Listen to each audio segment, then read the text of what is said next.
Hora de conversar com o Rodrigo Orengo, que fala sobre os estudos de privatização da Eletrobras. Não é exatamente algo que é muito fácil de ser privatizado, né, Orengo? Bom dia para você.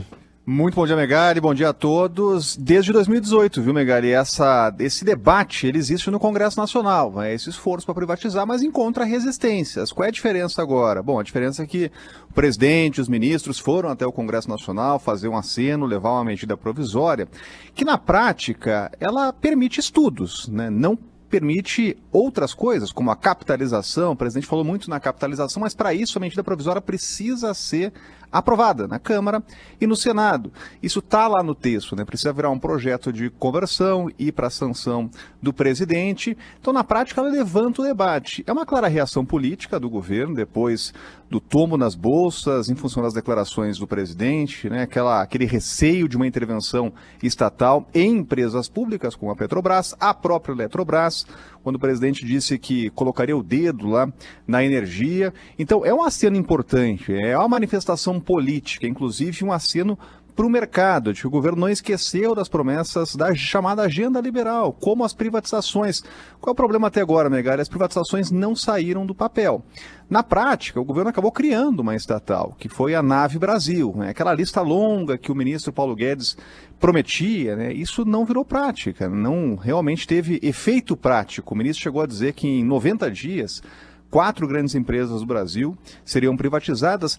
E nada saiu, até porque tudo depende do Congresso Nacional, então, e depende de uma mobilização, claro, do Executivo. Essa discussão da Eletrobras, ela não é nova, ela existe desde o governo Temer, chegou lá ao Congresso Nacional em 2018, inclusive com esses caminhos para capitalização, para oferta de ações da empresa estatal, no mercado, né? Mas para isso tem que ter aprovação dos parlamentares. O presidente da Câmara, Arthur Lira, está dizendo o seguinte: olha, na semana que vem a gente vai colocar essa matéria em discussão, em votação. Agora, teremos resistências, assim como sempre tivemos na história, para grandes privatizações. O governo vai enfrentar resistência, mobilização das chamadas corporações, dos próprios partidos e partidos do Centrão, que ao longo da história se acostumaram a exercer funções nessas estatais. Muito se fala, e é um clichê até, Megali, a história do cabide de empregos, né? Mas é claro, tem várias diretorias que fazem parte de composições políticas, são entregues para partidos, principalmente para partidos do Centrão, e existe muita resistência nesses partidos a abrir mão dessas ofertas aí de cargos, diretorias com altíssimos salários, com muita influência.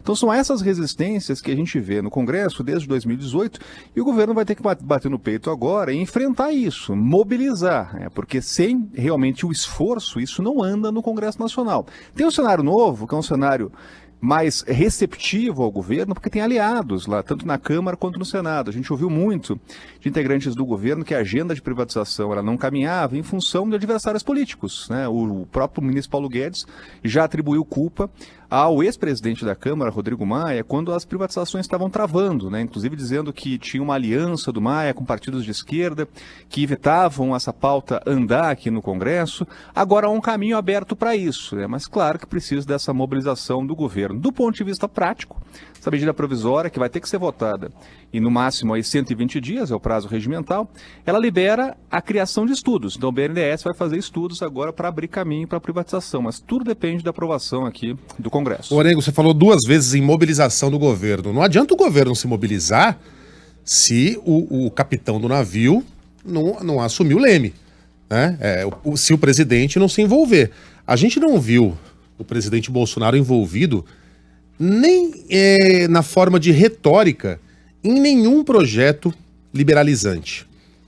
Mesmo na campanha, podem reparar, o presidente não falou a palavra privatização durante a campanha de 2018. Tudo que era questionado a ele a respeito de economia, a resposta era a mesma. Pergunta lá no Posto Ipiranga. Vá lá no Posto Ipiranga. Ele não levantou essa bandeira da privatização, ele deixou que Paulo Guedes o fizesse. Sabotou toda e qualquer tentativa nesse sentido desde o início do governo em 2019, que nos leva a crer, aliás, quando pôde falar a respeito de privatizações, falou contra, como naquele discurso no CEAGESP, em São Paulo, que disse que não deixaria que os ratos privatizassem, tomassem conta, sendo que aquilo é uma empresa federal, ele falou como se fosse uma empresa estadual. Então, quando o Bolsonaro teve a chance, ele puxou a corda para o outro lado, o que nos leva a crer que dessa vez ele vai de fato se envolver nesse projeto e enfrentar o Centrão? Sempre com o pé atrás, viu, Megali? E esse pé atrás, inclusive o Congresso Nacional ele tem. Agora foi um ato simbólico, mas além de simbolismo, claro, precisa de efeito prático.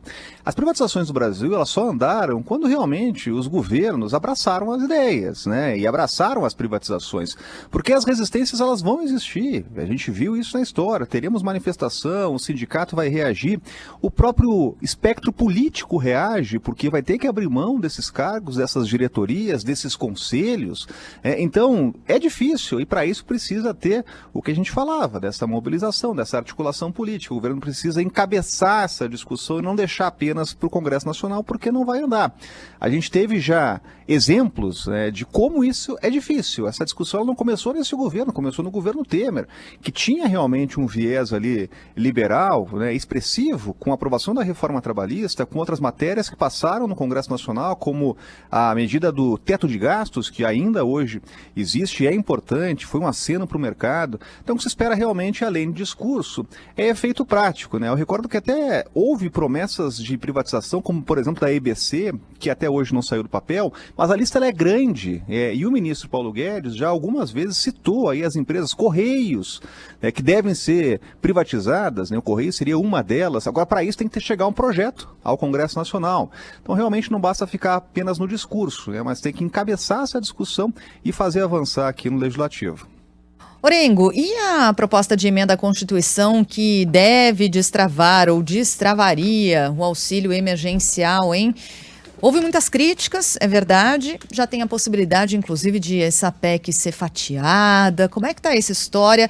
Deve ser votada mesmo amanhã? Vai ser adiada essa votação? Como é que estão as conversas para isso, hein? Perspectiva é adiar, viu, Sheila? Realmente tinha um esforço para votar já nesta quinta-feira. Até a ideia era votar primeiro e segundo turno. O PEC precisa de 2 votações na Câmara, 2 votações no Senado. Essa começou pelo Senado. O que os partidos estão dizendo? E aí não são só partidos de oposição, eles querem mudança no texto. E aí, claro, colocaram ali um bode na sala. Velha história da estratégia política. A proposta chega de um jeito e chega passando um pouco daquela viabilidade política para abrir um espaço para negociação, e é isso que deve ocorrer. Por exemplo, a grande contrapartida nesse texto seria a desvinculação de gastos lá do orçamento, ou investimentos do orçamento em educação e saúde. Para passar no Congresso é muito difícil, e é um momento que se precisa de um acordo, de um consenso, porque senão isso vai travar.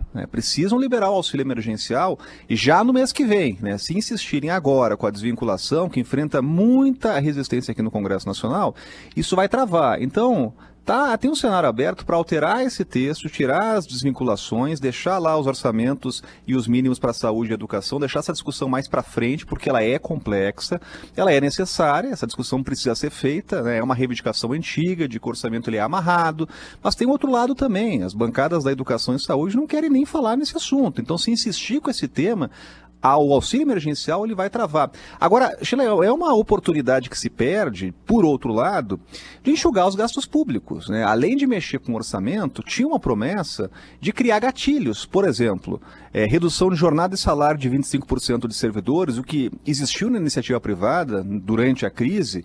A ideia era aproveitar esse texto para transformar ou transferir essa realidade, que é a realidade do brasileiro, também para o setor público. Mas também isso ficou pelo caminho. Então essa contrapartida que foi proposta, que foi prometida, isso não foi cumprido. Mas o foco agora é o auxílio emergencial, deve ser votado entre quinta na semana que vem, mais possivelmente na semana que vem. E a ideia é justamente não travar, é votar logo. Então se tiver que mexer no texto, agora é a hora para avançar e liberar o auxílio já no mês que vem. Perfeito. O povo tem pressa mesmo. Orengo, um abraço para você, até amanhã. Um abraço, até mais.